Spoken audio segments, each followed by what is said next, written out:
రాజు వద్ద సెలవు తీసుకుని వైశ్యులు తమ ఊరికి తిరుగు ప్రయాణం చేస్తున్నారు. వాళ్లని పరీక్షించటానికి సత్యనారాయణ స్వామి త్రిదండి సన్యాసి వేషధారి అయి వచ్చి, మీ ఓడలో ఏమి ఉందని అడిగాడు. వైద్యులు ఈ సన్యాసిని లెక్కచేయక పొగరుగా, ఓ దండి, ఏముంటే నీకెందుకు, దొంగిలించటానికి వచ్చావా, ఆకులు, అలములు తప్ప ఏవీ లేవు పొమ్మని పరిహాసాలాడారు. తథాస్తు అని అంతర్ధానమయ్యాడు. దండి వెళ్లిన తర్వాత వైశ్యుడు లేచి ఓడ కేసి చూడగా అతను పలికినట్లే ఆకులములు తప్పు ఏమీ లేకపోవటంతో మూర్ఛపోయినంత పనయి దుఃఖించసాగాడు. అల్లుడు వెంటనే, మామా, ఇది ఆ త్రిదండి శాపమే. ఆయన చూస్తే సర్వశక్తి సంపన్నుడుగా నున్నాడు. ఎలాగైనా అతని వద్దకు పోయి వేడుకుందాం పదండి అన్నాడు. అలాగే మామ అల్లుడు త్రిదండిని వెతుకుతూ వెళ్లి ఆయన్ని చూసి వినయంగా ఆయన ముందు మోకరిల్లి తెలియక చేసిన అపరాధాన్ని మన్నించండి అని పదే పదే వేడుకున్నారు. అప్పుడు ఆ త్రిదండి, బాధపడకు, నువ్వు నీ మాటనుల్లంఘించావు. నా పూజకు విముఖడయ్యావు. అందుకే నీకు మాటిమాటికీ దుఃఖం కలుగుతోంది అన్నాడు. అప్పుడు జ్ఞానోదయమైన వైశ్యుడు వెంటనే దేవదేవుడినిలా కీర్తించాడు. ఓ నారాయణ మూర్తి, బ్రహ్మాది సమస్త దేవతలే మాయామోహితులై ఒక్కోసారి నీ గొప్పతనమును గుర్తించలేరు.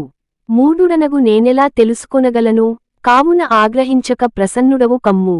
నాశక్తి కొలది నిన్ను ప్రార్థిస్తున్నాను.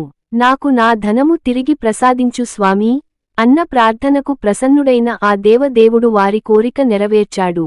మళ్లీ ధనముతో నిండిన ఓడతో తిరుగుప్రయాణం కట్టాడు. తన ఊరు సమీపించగానే వాళ్లు వస్తున్న వార్త చెప్పమని తన ముఖ్య భటుడిని పంపాడు.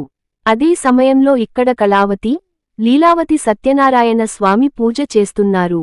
అది చివరలో ఉంది. ఆ సంతోషవార్త విన్న వెంటనే తల్లి పూజ ముగించి కళావతిని రమ్మని తాను ముందుగా వెళ్తుంది. భర్త క్షేమంగా వచ్చాడన్న సంతోషంతో కళావతి తీర్థ ప్రసాదాలు తీసుకోకుండానే ఒడ్డుకు పరుగెత్తుకొచ్చింది. అది చూసి ఆగ్రహించిన సత్యనారాయణ స్వామి వైశ్యుడు ఓడ దిగగానే అల్లుడు ధనంతో ఉన్న ఓడ మునిగిపోయేలా చేశాడు. కళావతి భర్త కనబడక పోవటంతో ఎంతో దుఃఖించింది. ఆమె దురవస్థ చూసి తండ్రి, బంధువులు అందరూ చాలా బాధపడ్డారు. లీలావతి భర్తను చూసి, ఓ స్వామీ, ఇది అంతా ఆ భగవంతుని మాయా, ఆ నారాయణుని యొక్క మాయని తెలుసుకొన శక్తులెవరు అని విలపించింది. కళావతి తన భర్తతో సహగమనం చేయటానికి ఉద్యుక్తురాలైంది.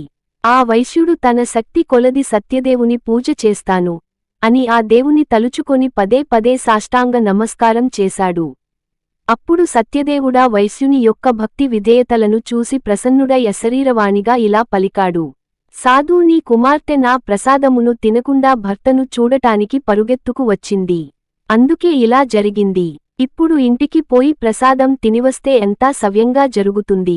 కళావతి అలాగే చేసింది. ఆమె భర్త నవ్వుతూ ఒడ్డుకి చేరాడు. అక్కడికక్కడే, అప్పటికప్పుడే ఆ వైశ్యుడు సత్యదేవుని పూజ చేసి ఆ తర్వాతే ఇంటికి వెళ్లాడు.